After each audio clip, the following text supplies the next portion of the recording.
Hey everyone, Sean Oliver from Kayfabe Commentaries here. Welcome to the Best of the Casey Vault channel, where we spotlight some of the programming that's available at the Casey Vault, which is almost our entire catalog. But every month here on YouTube, we give you some of that for free and let you sample what's in the vault. And if you like what you see, subscribe, become a member of the Casey Vault, and go through hundreds of hours of our programming and enjoy stuff just like this. The interview programming, pro wrestling interview programming that changed the game. Today's show is guest booker with Kevin Nash. Now, Nash is one of the most requested guests that we always had on KC programming. So we had those list of guys that were always in demand. Jim Cornette, Kevin Nash, Russo. Russo, I know it's unpopular to say that, but Vince Russo was a name that people wanted to see often. So there were a handful of guys that could do multiple shows for us at KC. See, for guest booker, you had to be a booker. You had to book for a professional wrestling territory. And then we'd give you a scenario that you did not book for to see how you would have handled it. So I always explained it to the layperson as like the writers of Friends writing an episode of Star Trek and we film it. That was the qualification for guest booker. And we had a very popular series, Timeline, with three spinoffs, ECW, WCW, and WWE. The requirement there is you had to be able to talk about a year of programming in whatever federation's timeline you were on. So you had to know basically what was going on all over the company. So you had to be working high enough up on the card to be able to comment on that stuff, or have a connection to the office so that you could talk about stuff that was happening in each company. Then we had a series You Shoot, which was with the a little more provocative guests, guys and gals that were lightning rods that would elicit a lot of fan response, because the whole premise of the You Shoot show was they were all fan questions. Nash was one of these guys that could and did do many of our brands because he did enough in the business that he could speak to each of those subject areas and each of those formats. So I believe that guest booker was the last series that Nash did for us. I think the first was his Timeline WWE. Then he did You Shoot, then he did Timeline WCW, because he was atop the card in both federations. And then he was part of the booking team. So guest booker, Kevin Nash, you'll like everything about it. If you love Kevin and I have great banter. I read all the time. We do see what you guys say. You like us as a team. And listen, who knows what'll happen in the future. But Kev is great, and his thought process is always fun. And listen, you're going to love everything about this show except the lime green shirt. I promise you that.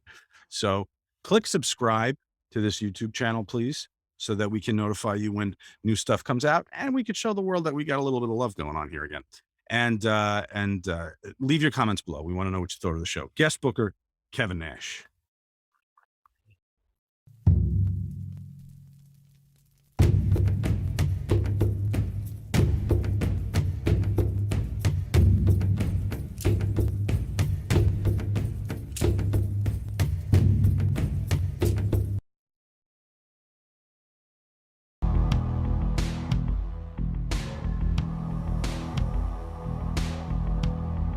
You know, one of the biggest news stories of 1996 was Nash and Hall making the big jump, becoming the outsiders. But has any thought been given to the prospect of Kevin and Hall staying? What if the outsiders stayed inside? And what if that became the premise of a guest booker exercise with a former booker, writer, you'll tell me the difference and what they mean, who was involved in the angle. It's Kevin Nash joining us, and we're just going to let us climb inside his head, examine the creative mind. Thank you. Very welcome. Have you ever given any thought to what Where could this have gone if we? I think didn't go? everybody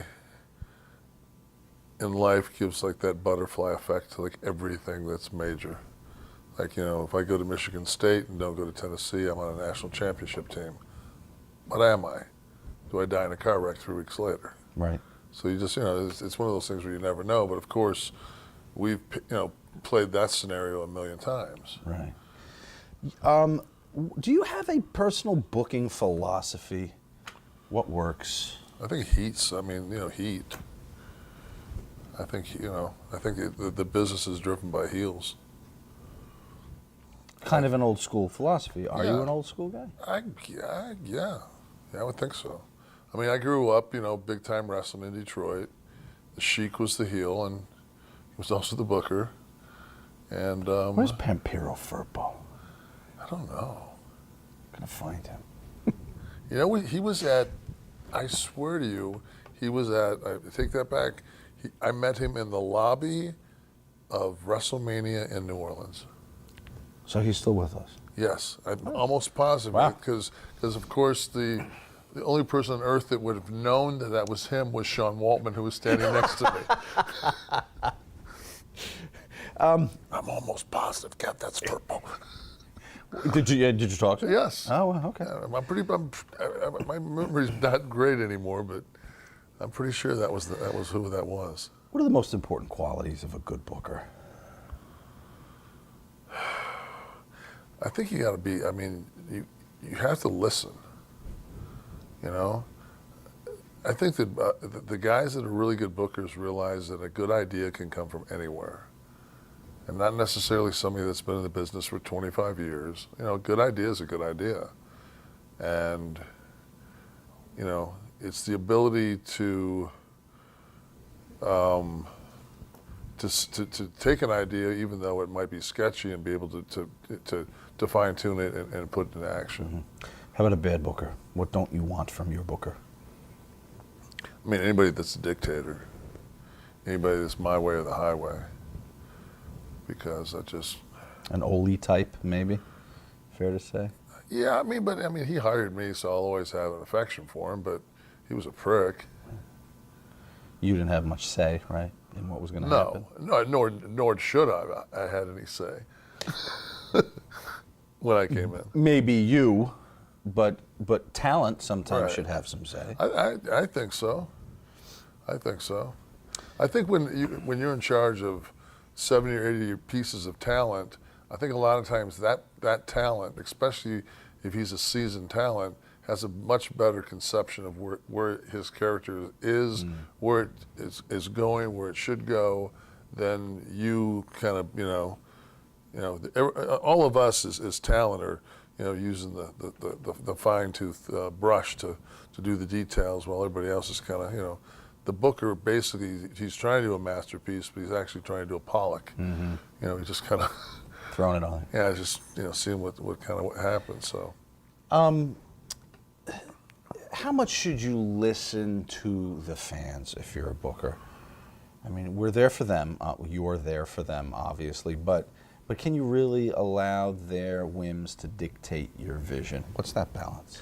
the business has changed in so many leaps and bounds, to where it was like in the early days, you were booking, like, say you were booking Florida Championship Wrestling, and you were basically doing episodic house shows, Right. that were following TV, and so that was a different style of booking. Now I think that you have to listen to some degree, that if this guy's selling 5-to-1 merchandise over everybody else, and you're not utilizing him, that there is a reason. I mean, if that's kind of the people's choice, I think you have to give. But at the same time, if the other intangibles aren't there, if he can't go 25 minutes, you can't put him in a main event. You don't want WrestleMania going 9 minutes in your main event. So I mean, there's definitely intangibles there, but at the same time, I think that you have to look, especially now that there's really only one entity, that you have to look at and listen to what the collective people are saying.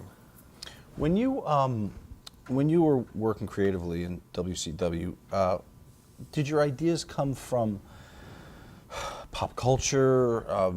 Where were you pulling stuff from? Yeah, I mean, I think that wrestling, like when I was, and it's one of those situations too. The only show that I ever was able to book was the first Thunder that I did, and it was from Indianapolis, and the show was where Hogan and myself and Hall were watching the black and white NWO through a camera, and how they were just kind of acting throughout the day.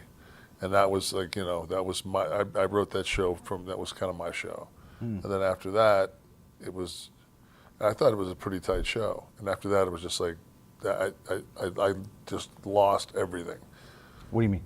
All of a sudden, there was people that had their hands in everything. Oh, so you didn't have the autonomy. You were still working creatively with them, but like other people's ideas were watering down? All of a sudden, all of a sudden it was just like, well, you're not really the head booker. You're just the person that's in charge because you're the big grouchy fucker that everybody will listen to. Who else is in the room at those times? It was you, Rick? No, Rick wasn't in it. No, Rick. Okay. It was Dusty, Kevin, JJ, Mike Graham, Bob Mould. I was going to say, were you there for the Bob Mould? Yeah, Bob Mould was there. But then, the thing about Bob is, and I've always been friends with Bob, and we became pretty good friends with him, like, immediately. Like, the first day they brought him in, I just looked down at him, and I said, Bob, what do you think? He says, a lot more fighting, a lot less talking.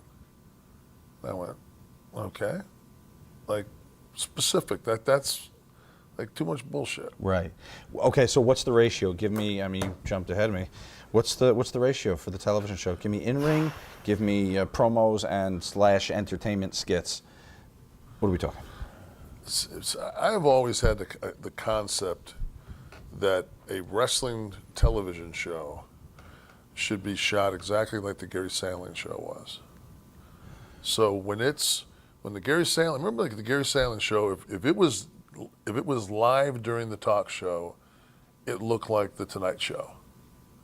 Yes. And then shooting on video for that, and then back to film for the real life stuff. And then also change the visual look of it. Absolutely. Okay. Because then you can do things like when you go backstage and two guys are cutting a promo that's live, and they cut it, and as soon as they say cut and they get out of that, because it's a promo, then you switch to a boom, say cut, and now two guys walk up. And something can happen. Right. Right. And it doesn't, instead of this one camera bullshit thing that we watch week after week after week, and the guys that have been there the longest know to stand close to the camera so they look like they're 9 feet and 600 pounds. What's a wrestling writer? What's a wrestling booker? Are they the same? Writers are,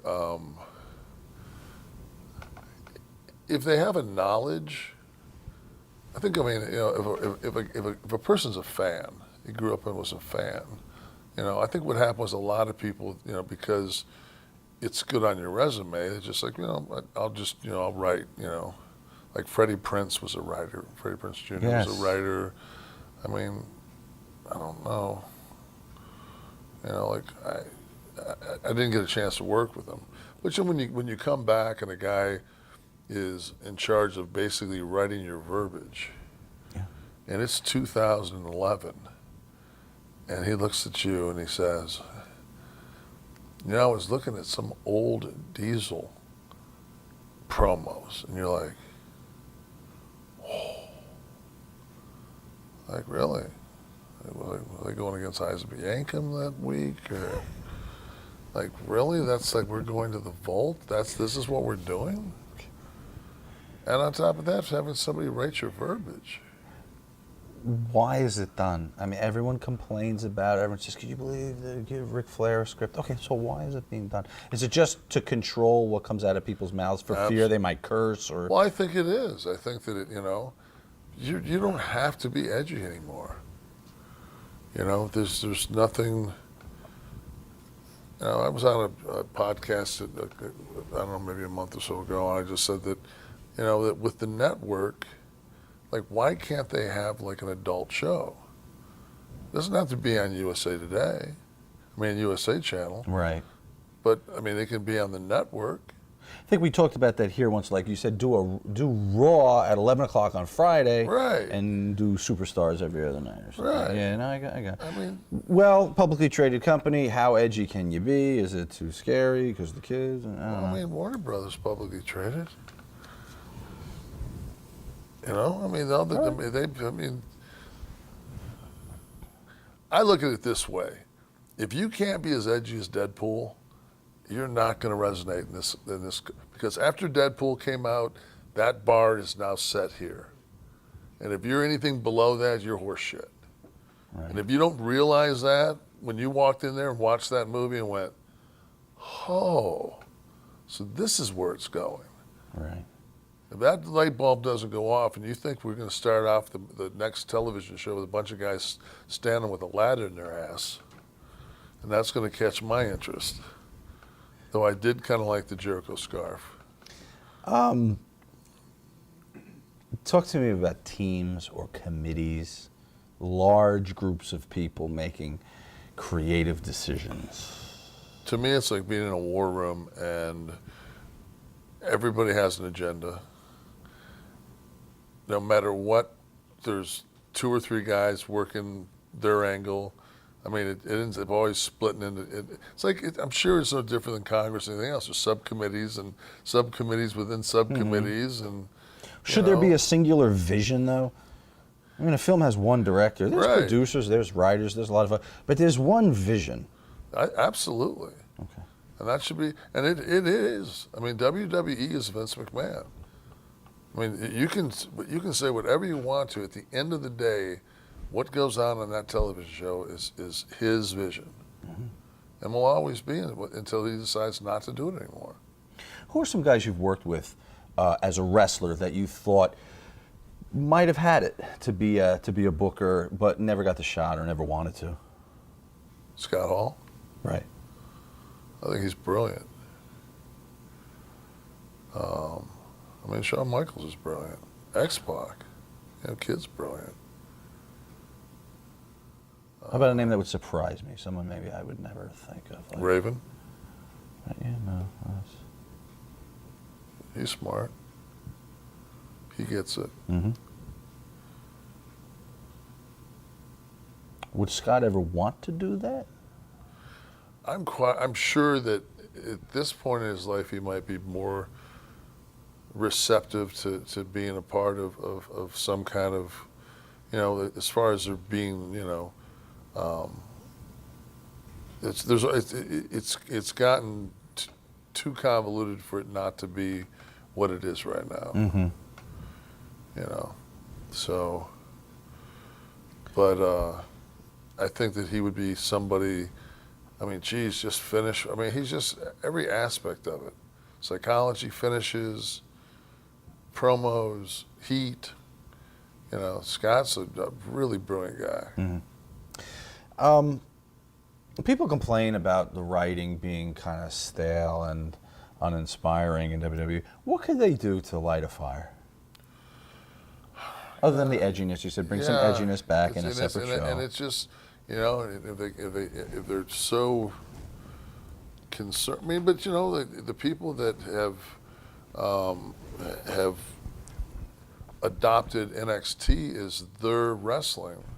I mean, that's a very different psychology. It's a very fight orientated. The storylines aren't over the top. It's basically, if you're better than me, then why don't you have this championship? If you're better than me, then why don't you beat me? If you want my girl, why don't you take her? It's those things that's. We used to be tag partners. Now we're not. Is there a problem? Yes, there is. The basics. Yeah, that's, I remember Eric Bischoff a long time ago saying there's like only really 5 stories to tell in wrestling. There's like 5 angles, and he went through them, and I looked at him and I said, then he would give variations of them. I couldn't disagree with him. There really are only so many stories. Can TNA be saved? You know, the production quality has gotten so bad as they move down. You know, I don't know what their production. I mean, it just looks like they're, you know, it looks like they're shooting on $60,000 an episode or something like that. You know, and when you've got, I never have understood why anybody that's shooting a studio show would not mean, to me, to shoot a studio show, then you have to take your production quality and do, like, anything backstage should be POV. You know, I mean, you have the single shot, you know, shotgun miking, like all that stuff. It's got to go out the window, because the only place that you can challenge him is in this. I mean, you watch daytime soap operas, and the production quality destroys them. You know, and it's like they're not spending that much money, so it's like, if they can do it, and my thing is too, when you're not working, like these guys are on contract, and they're not working 220 dates.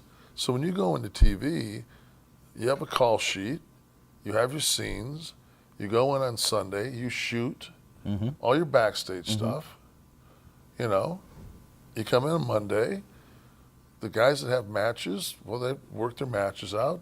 If they've got, hopefully you were smart enough to do their stuff that's going to air pieced in before their matches and after it. Anything after, of course, you'll have to do after. But just to be able to give the person, when he gets to television, he's not hampered on what he's going to do athletically in the ring by somebody falling behind on pre-tapes. And then him getting, you know, this push. Well, we've got to get this. Okay, now we're going to shoot it live. Well, you can't do that to somebody. You can't shoot something live when you've conditioned them to be on the trapeze every single time with a net. We're just not going to put the net up tonight. That's a production standpoint and an organization standpoint. Right. Do they have problems creatively? I've never sat in one of their meetings. I have no idea. I think that I don't watch their program as much as I used to, but I actually think that the program right now is probably in the 30%, like the top 30% of the tenure that it's been around. Just the actual, you know, the stories and things like that. I think that it's going in the right direction. It's just one of those things where, you know, if somebody put a gun in my head and said, "What channel is it on?" I'd be like, "Destination Disney US something." I don't know. Yeah, that's a problem. Yeah. Your personal booking background. What was there a moment in your youth where you realized that what you were watching was controlled by someone else? No, because I watched it until probably I was like 10 years old, and then I kind of started playing basketball, and then I became, like, basketball took over my life. So I really didn't start watching wrestling again until I blew my knee, and I came back, and it was like the Saturday Night Main Event era with Hogan and that. So that's kind of, I had that much of a gap where I really didn't, I had no, no link to pro wrestling. But in coming back and watching it later on, you obviously knew what you were watching was theater. What are some angles or storylines from that time that you thought were influential or made an impact on you? I remember the slow turn of Orndorff on Hogan, and you knew he was going to turn. Sure, yeah. But that was just done. That's for it. Yeah, but I mean, can you? There's not even opposition, and they couldn't wait that long now. Right. They would hot shot that son of a bitch in a week. Oh yeah. I mean, you know, it's just those things that, and like I said, I'll say this to the day I die. Why was the show so much better when Vince and Pat Patterson sat there with a fucking legal pad and wrote the show? And you could walk into Vince's office on January the 6th and go, "Where do you see me at SummerSlam?" He'd go, I see you right now, probably with Mabel. Were they able? Lucky you. Were you were you able to do that because not just of the singular vision of just a couple of people, so they could go crazy and book as much as they wanted, but because they weren't chasing the quarter hour. Right. They didn't have to mix it up every week and go, well, this worked last week, so let's, that's the rate. They weren't chasing ratings. They were trying to fill arenas. Right. That's largely the reason, you think? Yeah, I think so. I think the business has changed. There was also, the universe. Like there are days, I'll go 3 or 4 days where I'll watch maybe the nightly news. I might watch a little CNN. And then I don't watch any television. Like everything else is off my smart, I watch Netflix, or it's like something else. Like I don't even watch television. Like that's another thing. Everything's DVR'd now. I couldn't tell you what's the Preacher on? I have no idea. I don't know what channel it's on. It just fetches it for you. Yeah, it fetches me, and I go through and see Preacher, and I put it on. Were your aspirations to become involved in the creative aspect of wrestling born out of a desire to be a creative individual, or from working as a wrestler for so long saying, I listen to me for a minute? When Scott and I came in, we had a lot of control, and we used that control, and it worked. Because we did understand, because we were in that Shark Tank environment, coming in from the WWF then, we did have that Shark Tank environment of like, fuck you, get over. Like, like get over at everybody's costs. And everybody had that, all the top guys. Everybody was protecting their shit. We just so happened to have 5 top guys that were protecting their shit as a collective whole, which gave us a little bit more stroke. And it's hard to end around 5 guys when you got 2 or 1. Right. You're fucked. And if you got Sean, who's not afraid to go and bury him to Vince, or anybody else, it's just like, you start to get a relationship, and Vince is looking at it going, well, those 5 guys are in 3 of my last matches. Yeah. So, we started to get that power. Then when we made the transition, Scott and I, to go to Turner, it was just like there were so many people that would, at the end of the night, be sitting around going, what are we going to do for a finish? And we just go. And, like Scott and I would just wait it out. Because you can't, there's one thing that's really hard to do with 3 minutes before bell time on the main event. It's real hard to shoot down a finish. What do you got, bitch? Nothing. Let's do it then. Yeah. Oh, that's your music, by the way. Yeah. See you out there calling the ring. No, it's the truth. How'd you come to be on the creative team officially? Who goes to bat for you? I don't know who did. I don't know why I was put on it. I was asked by Eric. I think I was the last guy with a fucking coonskin cap on the wall of the Alamo. It was one of those things where he had so much pressure coming in from the other tower. They've always wanted to shut him down. Right. We were in a skid, and I just think he wanted somebody that, I think Eric trusted me, and I think he kind of looked at me as a friend. We were both from Detroit. We kind of had like a mutual, Detroit guys always have like a thing. You don't purposely fuck a Detroit guy over. And no, I think that he was just looking for somebody to just kind of like, let him can you take this take a little bit of this shit and let me catch my breath. He was never out of the picture. Let's play some word association. Sure. I'm going to give you some names of people who are involved creatively in WCW. Tell me what your feelings are on them. J.J. Dillon. JJ's old school, but I think he has really good knowledge. I think that he never was a person that would blurt. He always digested and added. I think he was a very good sous chef. Gotcha. Right. Wasn't the wasn't the Some main guy. backup for you, pretty. Yeah, pretty but well, he was good. Johnny Ace. Wasn't involved a lot creatively back then with us. He was more kind of brought in to just kind of, I think what, and I don't know this for a fact, but I think that he sat down with Siegel and said, these guys with these high price contracts are showing up to TV whenever the fuck they want to, and we can put a finding program in and probably get 10% of that money back. So I think that's kind of, Okay. yeah, he kind of, Sullivan, someone who was certainly part of the creative. oh geez, I mean, I think if the WWE were to put him in any kind of capacity right now, the program would improve. Greg Gagne, man, apparently responsible for getting Hulk Hogan over there. Well, I mean, there's a lot of things that Greg did. I remember one time in passing when I was Master Blaster, he just walked by me at center stage. He said, "New World Order." And I just said to myself, like, what does that mean? Is this an Illuminati? I'd be like, what?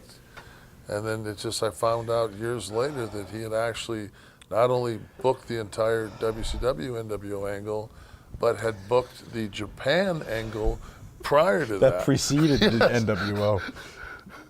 So I mean, just pure genius. Okay. I mean, anybody that that could actually even get in the ring and have a body and a fucking skull like that is, I mean, that's just balls. I don't give a fuck who your dad is. Just to show up and to go over and look like that, that's just balls. Okay. I'll give props for that. Bob Ryder. Bob was an organizational guy. Bob was, I think he had, I know he had strong opinions, but he was never this I think. Okay. Sometimes you got to have that. Dusty.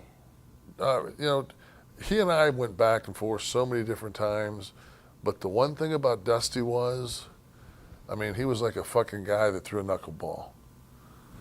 I mean, he could fucking throw that ball all day long. His elbow, you don't like that idea? You don't like that one? It wasn't like he sit over and Dusty be over there like. What percentage of them were viable, though, of the knuckle? What could you hit? It's like kind of a Hoyt Wilhelm in his 50s. You can get a few of them. Okay. You could bat 200, maybe? Yeah. Okay. I mean, but at 200, that's pretty damn That's good. That's yeah. good, Major League. I loved, I mean, we had words before because he, pulled a couple of things while I had, where they went back to the office and booked and we went to Atlanta and, just different things where they like him and Annette and Craig Leathers went and booked their own show. What do you mean book their own show? Like they booked their Monday Night Nitro and we booked ours, and they were gonna like come in and say who has the better show. So two teams show up on Monday. Yeah. With two separate formats. Yeah. Who makes that call? Eric, I guess, right? There was no call to be made. Okay. I'd already kiboshed the call before I said, I don't have a problem going home. I get paid the same. Did you have words with him over it, or? I pulled him in Atlanta in Phillips Arena. I said, don't you ever do that again. I'll cut your fucking head off. What did he say? Just looked at me like, eh. Bill Banks. Never really worked with him. Bill Dundee? Dundee was managing the Hollywood Blondes, and I was traveling with Austin and Pillman and Dundee, doing the B-Towns in WCW, and that motherfucker had some knowledge. I mean, I never, but he had knowledge. And I'll tell you another thing. To be a vicious heel and be 5'4", you've got to be good. Yeah. Yeah. You got, I mean, and fucking be believable. Yeah. It's like Sullivan.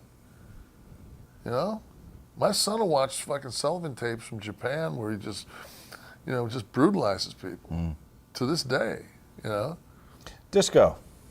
Good. I mean, I think he's one of those guys, he might throw 1,000 things out there. One might stick, but it's going to be good. Ric Flair. Rick was Rick had the pencil for a while when there was, to me, it just felt at the time he got it, there was so much like it was between him and Dusty and everybody. It was that whole nepotism. You know, this kid's son, this guy was like kind of that Charlotte territory was kind of taking over WCW. I didn't think they looked out for Sting very well. They weren't really looking out for Luger. But I mean, as far as knowing the business, I mean, there's nobody knows the business better than Ric Flair. I just think, you know, that Rick came from an era where you take care of yourself, especially when you're the man that's going from territory to territory. You know, and you've got to, you know, you got to draw on each one of those territories. So his perception and his game plan and his booking style, you know, go with what he was doing. You know, going from territory to territory and being the man. It's not being stationary, you know, in a territory for 4 years and having, so I mean that, you know, for what, I mean, he was brilliant at what he did, and there's nobody that's done it better before, I'm sure, you know, or ever afterwards. So, I mean, Rick has that brilliance, but it's just a different, you know, it's apples and oranges. Yes. Jeremy Borash? Good mind. I mean, I think he had a good mind. Terry Taylor. That's great. Vince Russo. Vince, I liked Vince Russo. I liked Vince Russo because Vince Russo had a very different approach. And Vince Russo, at this time, see, when they brought him in, Vince had young boys. And and Vince was smart enough to watch his sons and see that they had absolutely no fucking attention span. So by the time you cut a 10-minute promo, they were done. They were gone. Yeah. And they didn't give a fuck about work rate. And he knew that.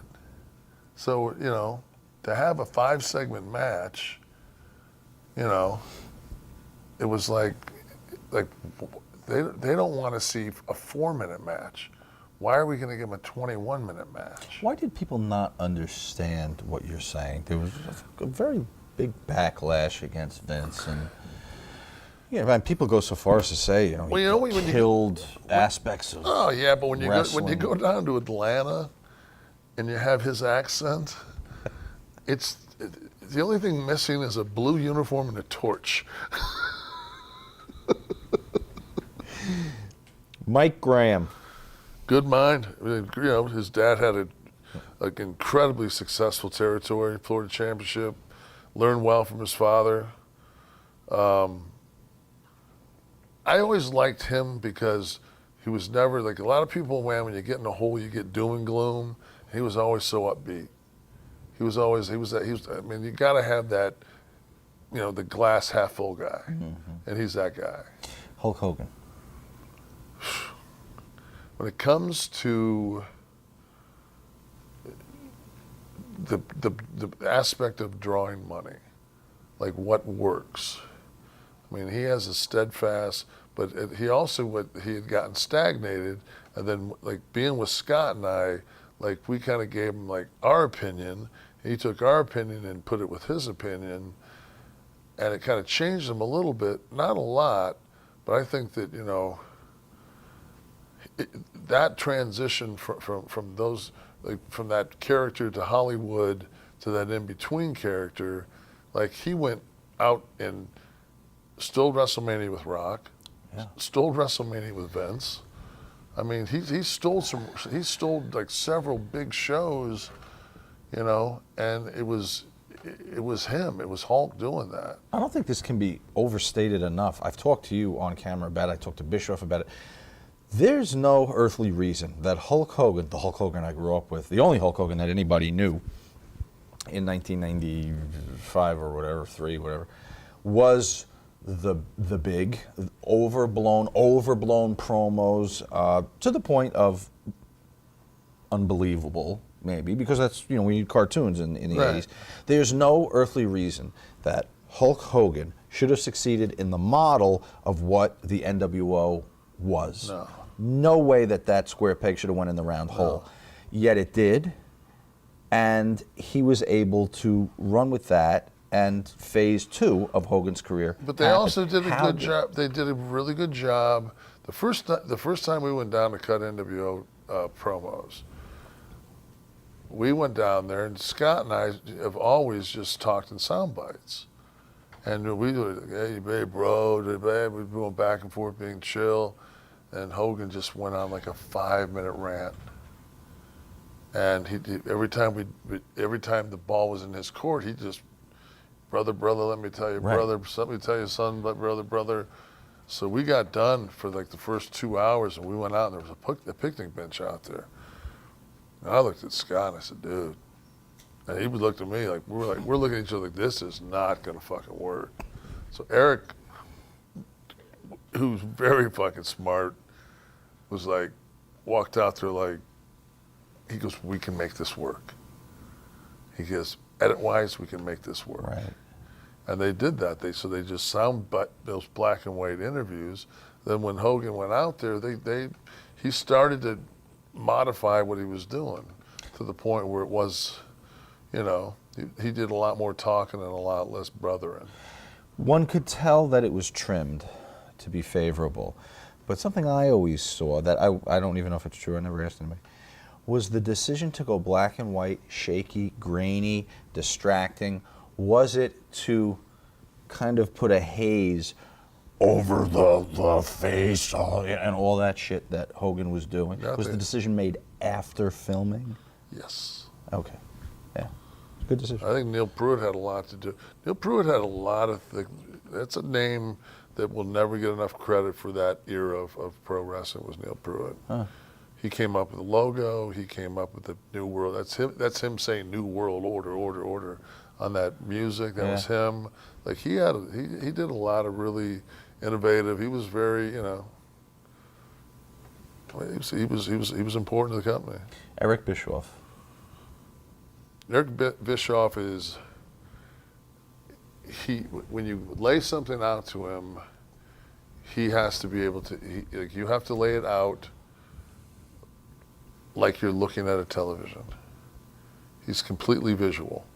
If you can lay it out for him, and as you lay it out, he's looking at it and seeing it happen, he'll know, like, okay, yeah, that's money, or that blows. If you like shoot it from on top and do the specifics of, you know, the moves and all that, he just wants like, what are you guys trying to do here? What's the concept? But there were so many things that we did. Like I thought when we took the Steiners and turned their car over. Like my idea for that angle was that the Steiners would press charges. Like and like people bought that on that Saturday afternoon show. Right. And it'd be a case where the tape that X-Pac had in his video was the only tape of it. That goes into the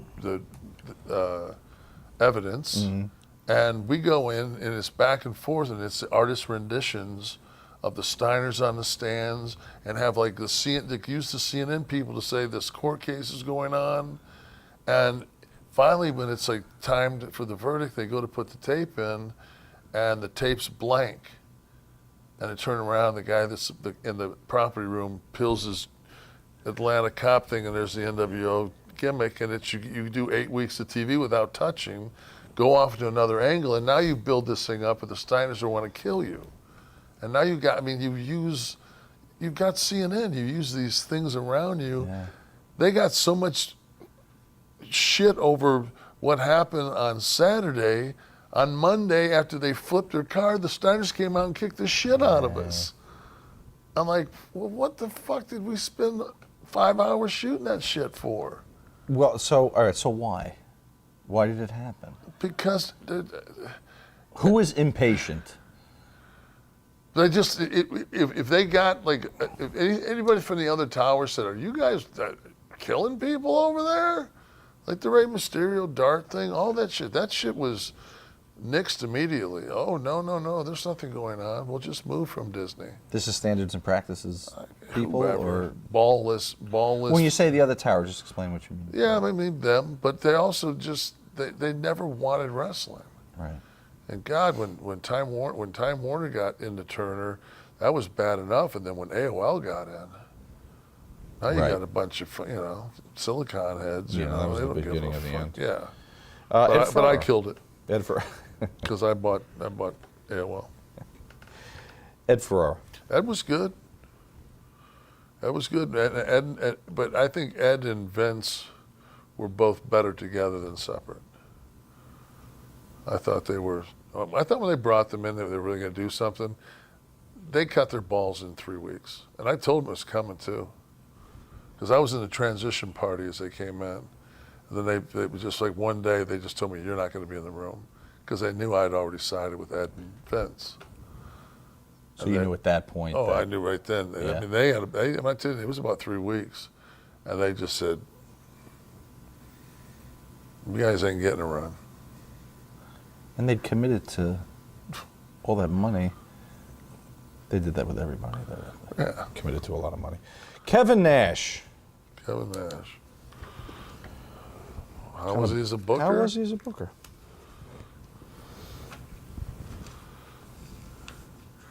I guess, from my standpoint, I like when I watched David Copperfield make the Statue of Liberty disappear.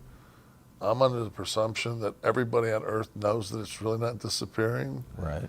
And I try not to fucking, like,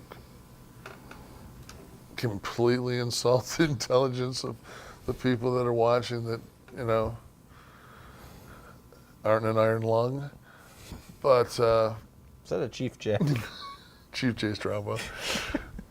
Love you, Chief. But at the same time, I mean, I think there has to be, like pop culture, there has to be, like we tried to get hip hop in.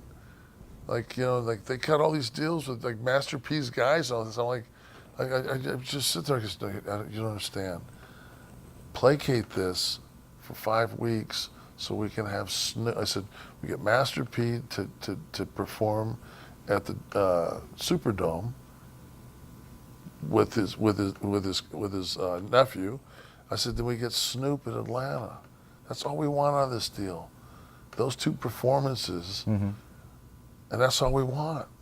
We don't want to have an angle with and here's Master P at that point, who's worth about $50 million, and Eric lets him sit down in that log cabin in the fucking front of it, and they're looking at me like, dude, I thought you were fucking cool. Like, they got us down here like a bunch of ham and eggers. Yeah. And I was thinking like this is not going to be good. What were your goals when you were put on? What was something you wanted to see in a large fashion happen? There was so much upheaval with the underneath, like Benoit, all those guys, and they all said that we were holding them down. Mm-hmm. And the first pay-per-view that I booked, Benoit beat Sid for the world title, and he left the next TV. Right. He won it Sunday. He left Cincinnati TV on Monday. So it was one of those deals where, I said to them, because they all, Vanilla Midget and all that shit, all that is just to fuck with you. That's just to fuck with you. That's just keep you in check. Because you are a midget. To me, you're a midget. I can say that. You can't look at me and I can say, no, I'm not. I'm the same size as you. So that's to keep you in check. But at the same time, you know what? Fuck it. Nothing else has worked. Let's give all these guys a shot. I was going to run with all of them. Were you going to run with them, or were you going to go ahead? Why would I put Rey Mysterio over in Sacramento? Yeah, well, that's where Ray's, special maybe. Of course he is. But my whole thing was, when I took the book, I put Rey Mysterio over because I said, guess what? If second biggest guy in the company can put the smallest guy over. I don't want to hear another fucking word about I'm not putting those little guys over. Because I knew that was going to be the next thing. Mm-hmm. Oh, Nash, you know. No, fuck, I don't know. Because we ain't pushed them. They carried the fucking show for the first hour for fucking 2 years.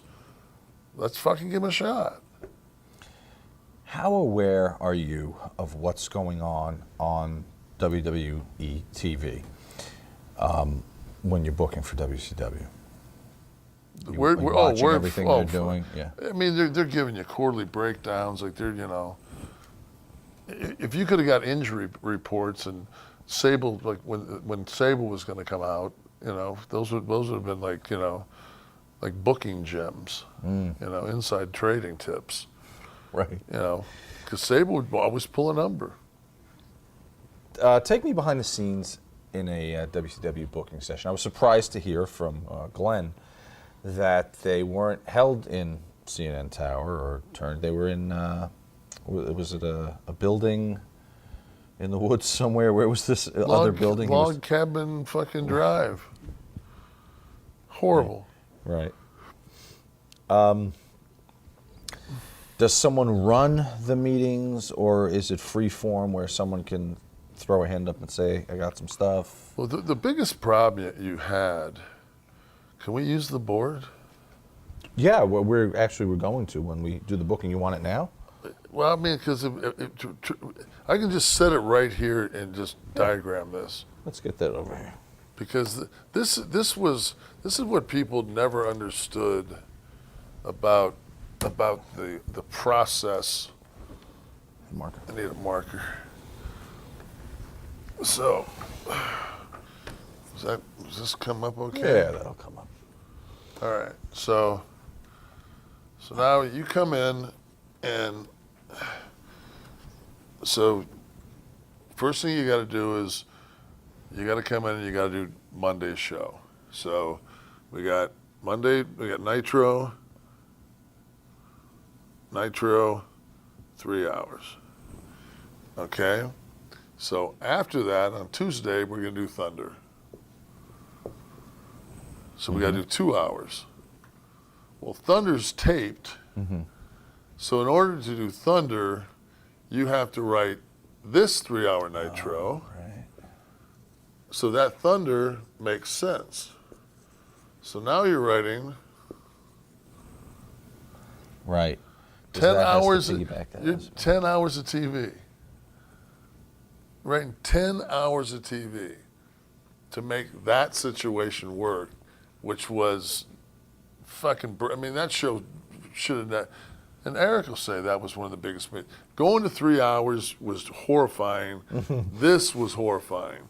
If it would have stayed that, I wouldn't be sitting here talking about guest booking. Right. Because they wouldn't have fucked. Right. You know?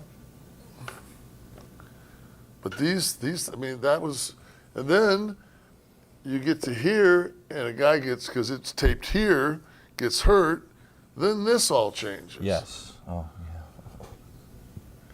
And it goes on and on and on. Then you got guys with creative control that at 7 o'clock on this day just say, doesn't work for me. Doesn't work for me, brother. It's not a task I would have wanted. No. But it was like running drugs, you know. But as far as the room, Yeah. is there kind of who's running the show? Who? I sat at the end. Okay. I think Dusty sat at the other end. But it was all you sat wherever you wanted to. It was no. I didn't ever feel that there was a hierarchy. I might have started the, you know, what do we got? But I would always like make notes of things that I thought had worked from the previous show. I really didn't give a fuck about Thunder. I was just because we weren't going head to head with anything on those shows. I was just more worried about, you know, trying to, you know, fill 3 hours. And we had like a period also when I first took over. We had like, I used to call them like our 12 main guys. We had like 7 of those guys down. You know, Scott was gone. They got rid of Scott. Right. I think Book was down, Luger was down. At one point, like I had, like Flair was like my you know, when we made him, put him in the insane asylum, like he was like the only guy that I had that could actually go out and play a character, like you know, like give me TV time, give me a storyline. But you still need to come up with 10 hours. 10 hours. So I mean, and I'm not saying that I mean maybe somebody else could have done a better job. I just thought it was a really, you know, it's almost saying, you know what, we got the Patriots next week, and we got 6 guys. Let's give them hell. Was it tough to be one of the boys and still be in the creative meetings? No, because when it comes down to like 3 guys like you anyway. You know, just. Did you feel that way? Yeah. I'd never give. My whole thing in life is if you don't like me, fuck you. I don't like you either then. I mean, if we're going to play fucking second grade.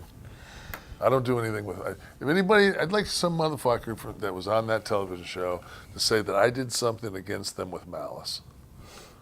That I booked them into something to make them look like an asshole.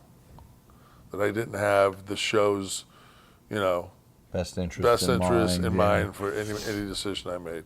The finger poke of doom, people fucking will always, but you know what? That's one of those things that got everybody. Every smart, like the smarts hate it the worst because every one of them were just bending over because I told them, no, the dollar bill's a little bit further. And I stuck my whole foot up their ass and took their balls in with it. They just went, I didn't see that coming. So they want to be swerved, but they don't like it when they get swerved. They don't want to be swerved and watch their mom raped on the Thanksgiving table at the same time. It's a little bit too much of a swerve, brother. I forget who said this, but it's a great quote. Someone please Google it so I can give credit by the end. If you make people artistically, if you make people think they're thinking, they love you. If you make people think, they hate you. Right. You'll find the relevance. Just look for it. Who is the problem talent? Who is someone who consistently gave you guff? Conan, he was my friend. I got him like a $500,000 deal, put the U.S. belt on him. He no-mossed me against Luger in the first pay-per-view, said he couldn't go anymore because he was tired. And then got like 2 weeks later, he was talking to USA Today in the building saying the creative sucked. He goes, I didn't mean you. I said, dude, I'm in charge of creative. I'm like... What about loose cannons? Did you have loose cannons you had to deal with? I guaranteed money shuts up a lot of bullshit. That's true. Who in the office did you butt heads with the most at WCW? Diana Myers. She was illegal. What would she have had dealings with the creative team about? Oh, just me personally. Oh. Like she having nothing to do with booking decisions. No, She just liked we just didn't like each other. I used to tell her I could out-litigate her. Was she friendly with Lisa Wolf? I believe they were stepsisters. Did we hear back from Lisa? They did they handled the Jello for the picnics. Yes. So, yeah, but Eric Yo's gone on with, I assume, right? We had our arguments, but I mean, the good thing about Eric is you say, fuck you, fuck you, fuck you, fuck you, and then that night you're having a beer. Who are the guys that wanted to pull the rug out from under you and maybe take your spot? You know, the thing, like I wanted to put, like, Hogan in, like, towards the end, I wanted to put him in a commission. Like they had Vince. You know, they had that. WWE had Yeah, Vince they had McMahon, the Vince yeah. McMahon character, and we never had that character. And the only person I thought that could give credibility to that position as being the head of WCW was Hulk. Mm-hmm. And, you know, so I pitched that to Hulk, and Hulk looked at me and he goes, brother, like, you don't know how my fucking deal works. Like, that cost me fucking, because he was getting paper how his deal was structured wasn't deal anywhere. Oh, right, yeah. So he was somebody that could He actually needed main events. Yeah, and he could also he could spike his cash, where there was no like when if I was making $2 million, I didn't get if I fucking was working Hoovy match 1 or Hulk match 23. It was still $2 million. $2 million. But Hogan could augment it by ratings and he got pay-per-view buys I and think stuff, he got like a piece of that Georgia Dome show with Goldberg. That's why they pulled the plug on that. So there were like things that, and I wasn't aware of that. I wasn't aware that people had actual creative control, that they could, veto. It doesn't take long to figure that out. Right. What was one idea that never saw the light of day, but you thought could have worked? I thought we did the Lodi and what was it? What was the other guy's name? They were. Lenny? What was it? Lenny and Lodi? Yeah, Lenny and Lodi. And what the story was that they were it was going to appear like they just had this incredible attraction to each other, and that it was but it was like they kept finishing each other's sentences. It would go on for a very, very long time, and just when you do the drop the soap and all these other things, and just these moments where they just look at each other in the shower, and it was going to be comedy, but then it was just like, because everybody wanted to jump on that the gay wagon thing, and you find out that they were two brothers that were separated at birth. Just a little story. But as soon as you said, when there's people think they're gay, and then they don't want GLAD up their ass. So Standards and Practice comes in and says, "Fuck that." I said, "We're not even going to skirt it." Right. They didn't want to, for the weeks leading up to the reveal, they didn't want to deal with it. They didn't want to deal with it. Well, it's just, I got you. And like I said, at that same time, Val Venus is with Jenna Jameson in the shower. And they're wondering why we can't fucking draw a number. Right. How do you respond to, well, let me ask you first. Were the internet writers and dirt sheet guys, were they your critics or supporters? I didn't read them. So word didn't even trickle back? No, I didn't care. Okay. Like I always said, if all those guys are such great wrestling minds, I mean, anybody can Monday quarterback. Well, that's the thing. You look at Gene Siskel and go, well, so go make a movie. Yeah. I just always thought that, if you're so brilliant, why have you not, Meltzer, why have you not booked it for a major?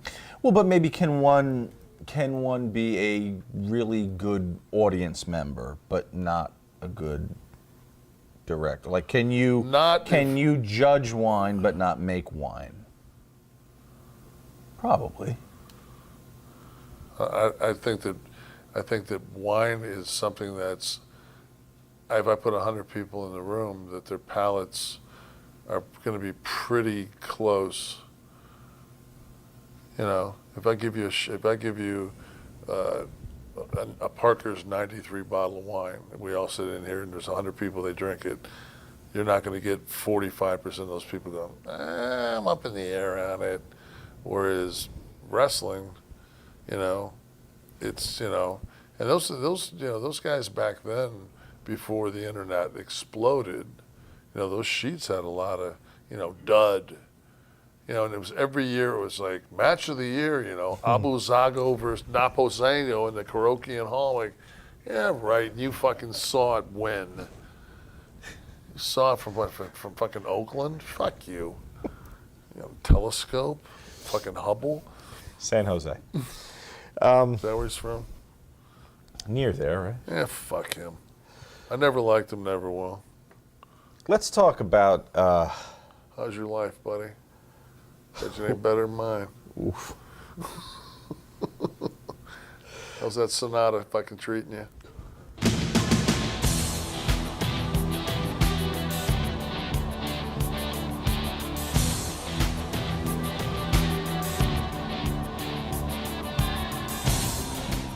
Let's talk about the big jump over for anyone that doesn't know the mechanics of it. When's the first time you are contacted by someone in Scott WCW? is contacted Scott first. is contacted. Scott is contacted. Scott just went up and asked Vince basically, what am I doing wrong? He said, nothing. You're fantastic. You're doing everything I can ask you. And he says, oh, my pay's plateaued for 2 years. Like I need to make more money. And, just like,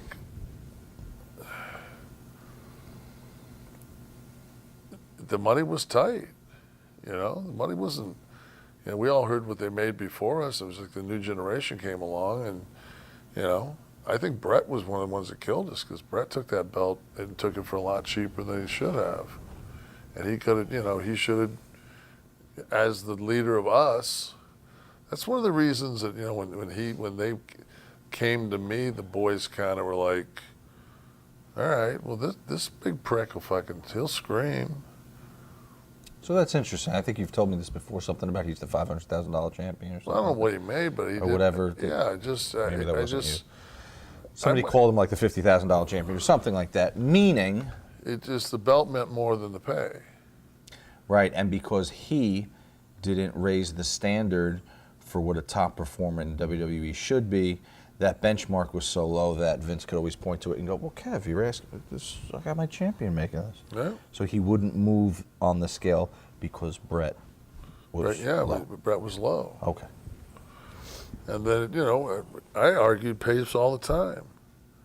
I argued payments on almost every week. I would argue some kind of a payment where I'd say, well, because I kept books. I'd be like, well, I made $3,200 on a $60,000 house, and we go back 4 months later, we got $118,000. I make $29,000.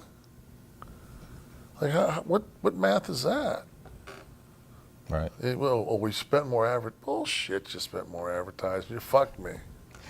So Scott asks Scott asks Vince For more money. He doesn't get a satisfactory answer. No. So Scott, I think he was talking to Dally, and Dallas said, "Let me see what they're willing to offer you." And I think that the numbers that came to Scott were $750, $850. Right. So then one day, while lathering his balls in the shower, he turns to you and says, Kev, you got a hand? No. He said, hey, I'm gonna go to, I'm gonna go back to WCW. And I was like, he goes, this is what they're offering me. He says, but make sure he says, I'm just the IC guy. He says, you're the champ. He says, make sure you get more because I got favorite nations and it'll bump me up. So whatever you get, I'm going to get. So I'm like, well, I said, I'm not interested to leave. So it's, I know the story's been told before, I'm sure on this. We go to that Louisville pay-per-view, me and Brett have the cage match. Mm-hmm.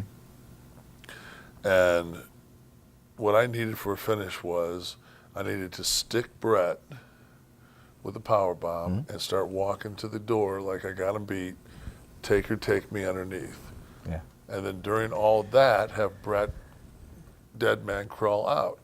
Would have never said that he was beaten. Right. It just made me and Mark's angle mean more because it looked like he cost me the title. Yeah. And we were going to co-main event WrestleMania. I walked out, Vince folded. We all sat in the room. Taker fucking was the first time I saw Mark jump up. He goes, motherfucker, everything isn't about you. To Brett. Yeah. Yeah. I mean, he was hot. Because we needed that. Like we're trying to fucking draw money. Yeah.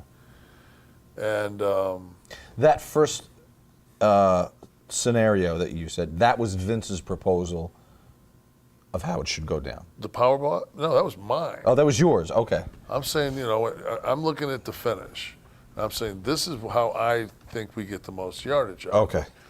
Brett stays where he's at. He's dropping the fucking belt to Shawn anyway at WrestleMania. Yeah. We all know that. What the fuck does it matter if he looks strong in a cage match?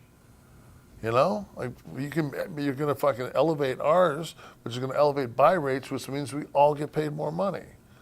The minute fucking Vince folded on that, and he said, "We'll just do it Brett's way," finished that match, came back with my fucking, this leg of my pants all cut up. I walked in, I saw Scott, I said, I'll fucking be joining you. Who, did you call Dallas at that point? Oh, Scott called Dallas. And I called Barry Bloom. I said, Barry, I take care of my shit.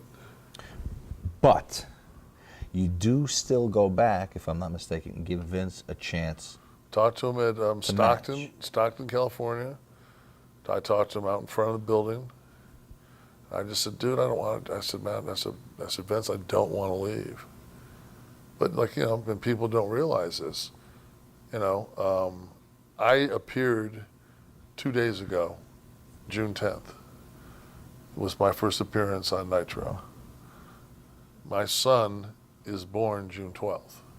Yes. So my wife is 6.5 months pregnant. I don't know from fucking day to day if I'm going to be able to pay my bills still, depending on what my WrestleMania payday is. And, Were things that bad? Yeah, it was fucked up. We'd go to Europe and have to take $200 draws every night just to fucking go home and pay our fucking bills. It sucked. So you tell Vince the number, right, that you'd need. I said, you don't have to match it. I said, just guarantee it. Yeah. So I can I'm good at managing money. If you tell me I'm going to make $600,000, then fucking I can break that down to 52 weeks at a time. I'll do my quarterlies. I'm going to have this left. I can buy this house, this car, do this, have this vacation. But if I don't know if I'm making fucking 210 or 600, fuck, then you're living on ravioli. Mm-hmm. And I'm not living on fire. I said, fuck this. I'm having a kid. Mm-hmm. And I got a guy that's telling me, come over here. We work at the same drive-through window. Yeah, granted, fucking it's Hardee's, but we'll pay you twice as much for half as many shifts. Okay. Was there a lot of negotiation back and forth Nope. with Eric, or you took the deal that they offered? They offered us that, they bumped it up. I think it was like... $750, $850, $950, right? 3 years? But they bumped it to like $850, $950. Okay. And then the favored nations thing where Scott it would be proportional. But you had that too? Yeah. Okay, yeah. So then the genius of the Bring Back Diesel Razor, they renegotiated and bumped us again because they thought somehow we were... Oh, I never heard this. Yeah, they bumped us again. They called us. This is the one that Eric has no recollection from, but boy, me and Scott do. My pager goes off. I'm in Daytona Beach. My pager goes off. I go to this convenience store on Nova Road, pick up the telephone, call the 404 number, and they said, we're sending a private plane. It's on its way to pick up Scott. It'll pick up you second. We met at Jock and Jill's restaurant in the CNN Center. Nick Lambros, Bischoff, did the deal on a napkin, shook hands, went home, and Scott and I were about $800,000 richer apiece and longer. Got like another 9 months. Why again? Because they thought that somehow we'd never left New York. And that fucking Vince was crazy enough. Oh, they were sweetening the pot because they thought you were being tempted. Well, they just thought we were leaving. That we were never, like this was our plan the whole time. Like, did you do anything to plant that seed in their head or anything? Not until they did. Yeah. Once they did on the way up, me and Scott are like, well, fuck, we gotta run with this. Like they think we're fucking bolting, man. Let's not act like, let's not be overzealous here. If you would have saw their faces when they were at that monitor the day that fucking, I think Ross was the one that introduced them on Raw. They said, Big Daddy Cool Days on Razor. And those two guys came out and they just looked at that screen and looked over at me and Scott like, oh, God, really? Like, we just went like, wow. So that makes the finger poke of doom look pretty fucking weak. That's amazing.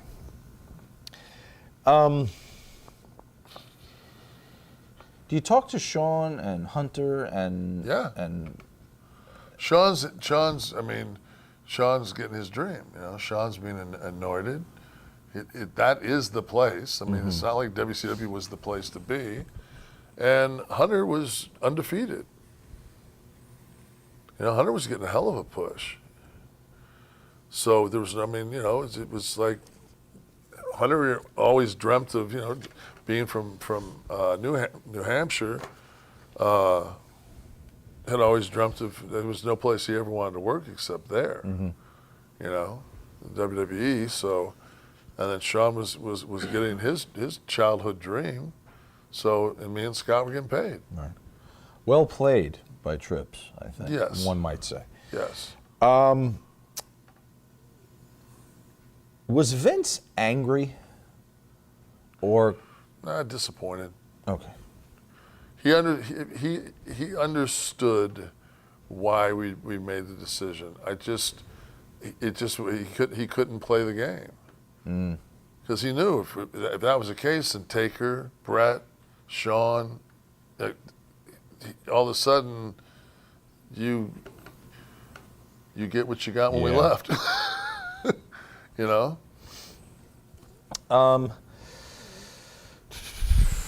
you guys have any kind of was there any kind of send off or a big night out? The curtain call was pretty much it. Any that wasn't captured on tape? Go to a big bar, have a going away party? No. No? Okay. No. Remember Vince's last words before you left? Was there a moment? Was there like a shaking hands? No, I mean, he just said that when you walk out this door, Diesel dies. Which resonated because he made Diesel. The only reason Turner's give me money is what Vince did. Vince made the Frankenstein monster. They fucking Oz, Vinny Vegas, and Master Blaster together. Now, coming in to WCW, what kind of atmosphere and locker room do you encounter? By that point, Scott and I had found this niche to be about as welcome as the as the plague in the castle. So we walked in that locker room. Nobody wanted us there. I think the only time we were at least less wanted to return was in like 2002 when we came back with Hulk the other way. I think they had a vote, and Jack Lanza said, "I want him back," and they were the crickets. Was anyone in WCW, either in the office or talent, were they looking for, like, lack of a better word, company secrets from WWE, or did they want to know how things worked, or? No. No. They were still looking at Sputnik. Was an offer made to Sean by WCW? No. No. We tried to come after those guys later. Like try to talk to Taker and try to talk to Sean and But initially it's not. No. When you first come in, what are the initial plans for you guys? Is it everything that we saw, or did they have something in mind and you guys convinced them otherwise? I mean, the violence of it, like us using baseball bats, right? Because we needed something to equalize, the fact that there were at times 7 and 8 guys out there. Mm-hmm. So we needed some kind of weapon. And I actually thought about like aluminum baseball bats, like that would be great. Mm-hmm. And then I remember the first time we went out, I think it was Charlotte, and Scott's looking at Bischoff going, "Bats or no bats? Bats or no bats?" And Bischoff's going, "No bats." And Sullivan looks over and he goes, "No bats." Yeah. No bats. And we're like, "Gotcha, Sully." Because Sully knew. And the thing was, we had a fake bat that Scott was going to use, and then I had a real bat. So when we went out, the first thing I did to get their attention was I hit the baseball bat off the steel post. Right. So bam, baseball bat cracks. Everybody around ringside is like, "Jesus, those guys got baseball bats." Now Scott's got the working one. Right. So, a couple of gut shots on guys, nothing in the head, nothing stupid, but a couple of gut shots on guys, they roll out. And it's like, wow. Then I think we went off the air with the Charlotte police guys run clipping their guns. You know, and all of a sudden it was just like, okay, this ain't your daddy's wrestling. Right. This ain't your mama's wrestling. Sent a big There's message. some shit going on. In WWE, would Austin and The Rock have become what they were if you guys didn't leave? God, I mean, they were both so talented and so good. Steve was going to make it. You know, Steve was just, and Steve was that guy that just, you know, Steve knew what was going to get over. Steve knew how to get over. Steve could work. Steve could promo. Steve just needed to, he just said, he was that Tyson. He understood Tyson. I want the black boots. I want the black trunks. I want minimalists. I want, because I see that's something that works. And I can make that work, and I can make it a redneck version of Tyson. And he did. Yeah. Now, you know, Dwayne, I think that, you know, his charisma, you either have that or you don't. There's no two ways about it. They gave him, you know, Rocky Maivia with the pineapple and all that. I mean, that's up there with Oz. Yeah. You know, I mean, that's a pretty, you know, I mean, it's just like a racist thing almost. Like, oh, you're an island guy. We'll give you a coconut. All right. So, but, you know, I think that he emulated a lot of what Steve did and just didn't make it as redneck. But there would have been room at the top Yeah. for all you guys, yes? Yeah. Okay. I mean, but who knows? You know, because, I mean, it wasn't like Raw wasn't going to go to 2 hours because Nitro wouldn't, you know? Right. I mean, it's like, but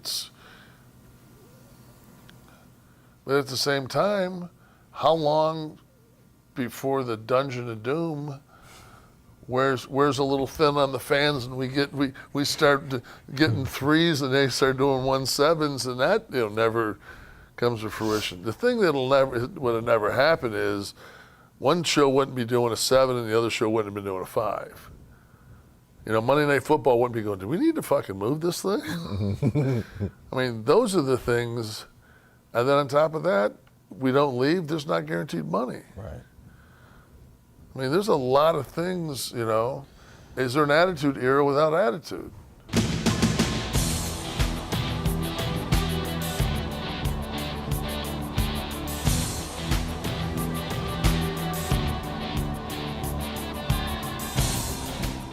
You know, here we are up in Titan Tower, and Kev, upon deciding to stay and take the book here in June of 1996, you have any observations about the roster?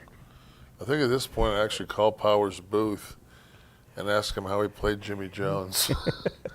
Almost everybody on this roster is a gimmick. Yeah, it's coming up on your screen now. You're going to see, too, you're going to see the WWF roster at the time of his taking the book. Then there's going to be a second screen coming up where you're going to see the incoming talent throughout the year, from June till the end of the year, that Kevin will be able to say, yeah, well, this talent comes in and we use him, or maybe, no, this person doesn't come in. So upon looking at this, yes, it is pig farmers and goons and the like. Executioners. Hunters, or the stalkers, as it's called here. Yeah. Because, I mean, Barry Windham did have a nice little career, you know, for a while there. It's just a rangy, good athletic worker. Yeah. But, I mean, put him in camouflage, give him some kind of a compound bow that he'll never be able to use in the ring. That's money. It seems to me like you're going to, as the new boss of creative, undo maybe the direction that the entire company's taken at this point, which is going towards characters. Can't do it overnight, obviously. How do you phase out characters and make them people again? I think you would have to come up with a character that, and this is why I'm saying the Jimmy Jones thing, that somebody that would have some kind of mind control and be able to systematically, like, work and kind of, you know, have like a huge faction, you know, that just kind of I mean, Farouk with Ron Simmons.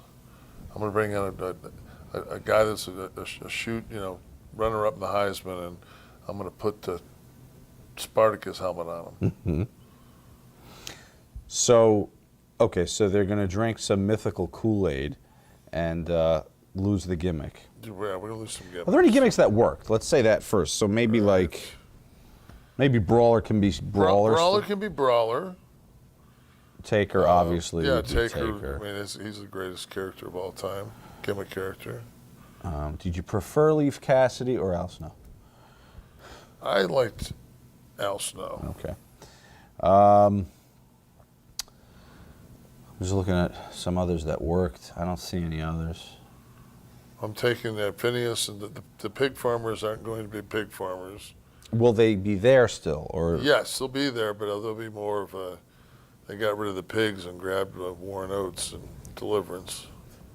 So on the incoming talent roster, if Neidhart comes back, if Bill Irwin does come, if Barry comes, and Ron and Don, they'll come, but they won't come as the associated gimmick. They'll come as their fighters, worker name. Yeah, okay, just fighters. All right. But that's all. All they did with this was they just made factions of fighters. Like Taker had his band of biker gang, and the Nation of what are they called? Nation of Domination. Nation of Domination brought. They had Farouk and Rock and that group.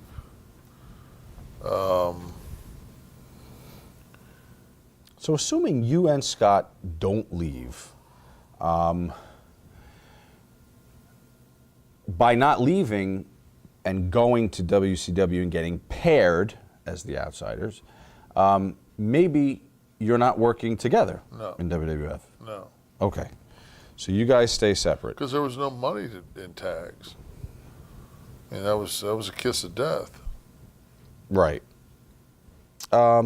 Anyone here on the main roster underutilized by Vince and the office?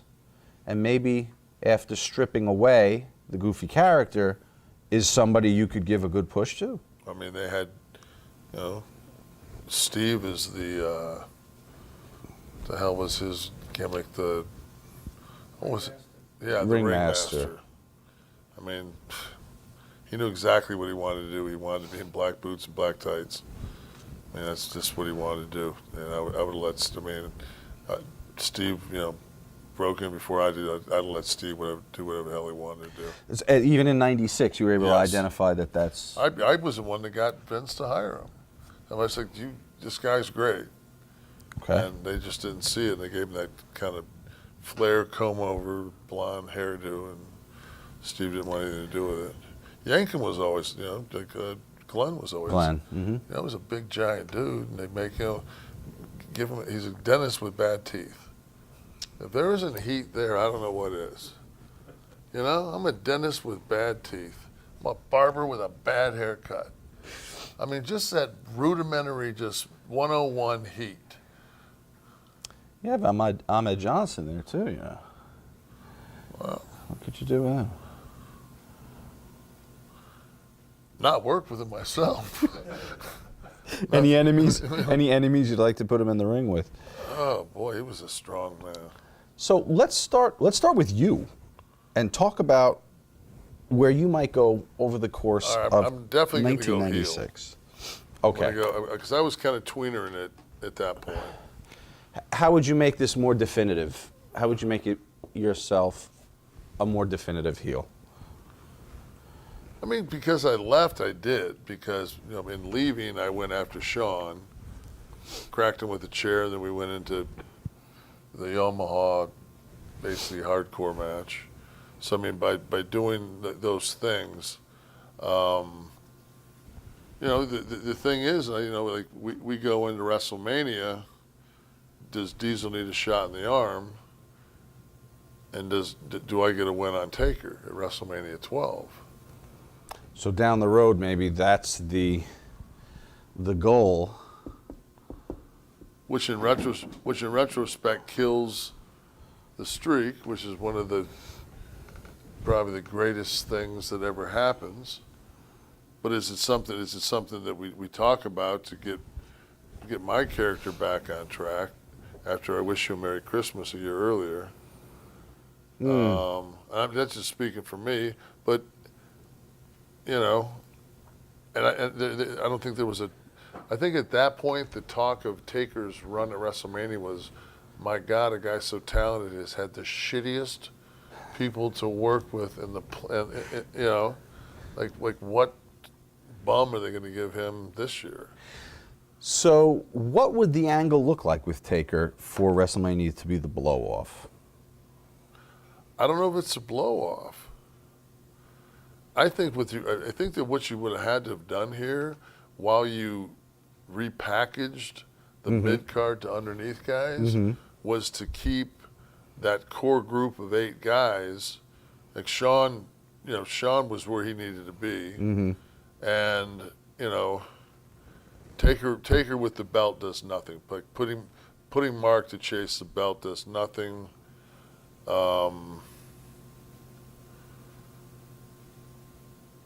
They never. I mean, they were, you know, Brett and Sean at that point were oil and water.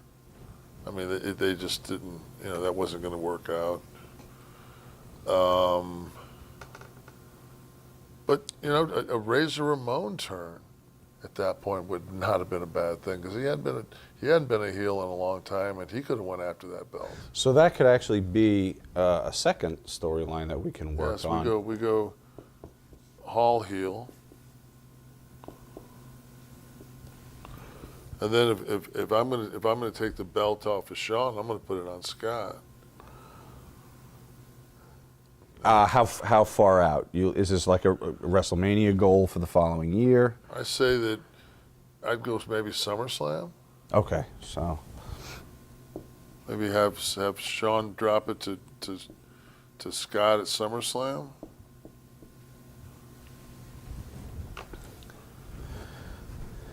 I have Hunter beating Goldust for the IC belt. same show, SummerSlam or further out. I Do that right away. Yeah, immediately, because he's undefeated. Okay. I still do the Ultimate Warrior Triple H match at 12 with Paul going over. So okay, so Hunter, IC title from Goldust. God, I'm really click friendly, aren't I? I was gonna say, I've seen a pattern here. God, imagine that. I can see the reviews already of the disc. So, all right, so you've got a quick title change here, and then a little further out SummerSlam, and then you and Taker at Mania. Get me to each one. What are some of the things that need to happen so that Taker and I are going to Mania. If I don't leave, Taker and I still went to Mania with him. So Taker and I are still going to go to 12. So we could have because we just had a straight match. So we could go back and have any kind of gimmick match. We could have the casket match where he beats me, here? Yeah. Okay. How long would you put yourself married to him before the switch the following March? If we're in June here, and this would be August for SummerSlam, and then out here I'm in March. Right. How long would you be with him before it gets? You don't want it to get tired. No. But you want some drama. We still have Yoke. We still have Brett. What would your plans for Brett be? I thought he was he's so solid. He's a good champion. So, Could he continue to work Shawn? I don't think at that point. Okay. Because I would have went for a Triple H, because back then it was the IC champ wrestled the heavyweight champion at King of the Ring. Okay, which was what month? That was June or July. Summer. Okay. I'd have had HBK go over there and break the streak. And then right after that would be after he broke that streak, the next pay-per-view would be against Scott, and he would drop it to Scott. So Okay, I see here. So See what okay, I'm saying? so yeah, so yes. it'd be King of the Ring. Sean would beat Triple H and break that streak, which would be great for Sean. And looks like that we're really going to go with him. And then we do the swerve and put Scott over on Sean at SummerSlam. Gotcha. So this isn't even, so Hall and Sean isn't necessarily part of an angle leading up to this. Maybe that's Yeah. the swerve you're saying. It's Triple H and Sean Because building up here. once I put the belt on Scott, then I've got Brett to run at Scott. I got Taker to run at Scott. So you got Brett. Brett and Scott are money. Taker and Scott are money. Yoko and Scott are money. Who would be your WrestleMania for Scott the following year?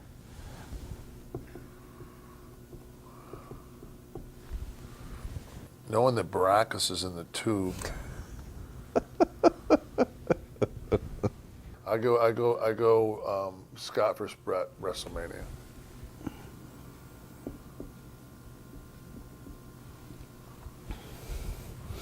What's the finish? Nobody makes it out of WrestleMania alive. What's that? Nobody makes it out of WrestleMania alive. I think I was the only one in the 90s. Is any stips in that match, or just? No, I think because in the thing is how long is it going to take me to get, yank him at a position where he's going with Yoko and he's going with Taker and he's going with me. Like how long before we can repackage him, Right. To make him viable. The Smoking Guns are great. They're a great tag team, but Sid and Kid were good. That's like Sid and Kid is a real formidable tag team. They can do a lot of things, and you can work a lot more combination against those two with a big small than you can 2 6'5" big monsters. Right. So Hall's tied up for the whole year with. From SummerSlam on. But the heel turn. He's going to go through a lot of these guys we're repackaging because he's just going to go. He'll go through that second layer. How can we turn him? He's a natural heel. Let Scott be Scott. But is there an event? Is he turning on someone? Is he? I think. Is it just in a promo? I just think it's what drove Scott to go to Atlanta in the first place. Just his disgruntled.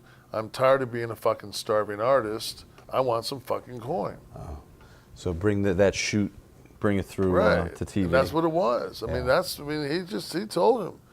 He said, fuck, man, if you can't pay me, he said, does it really kill you to move that fucking decimal point, fucking one little fucking notch?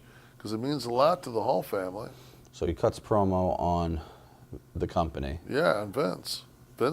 Just on Vince.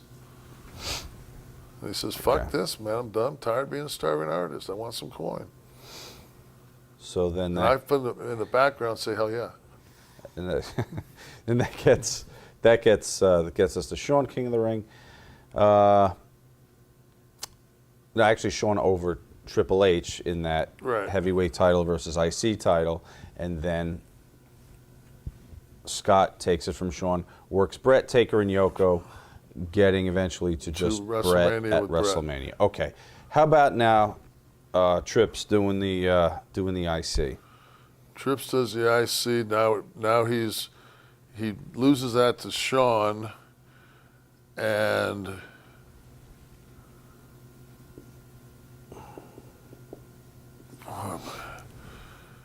now Sean's the IC champ, which he could run.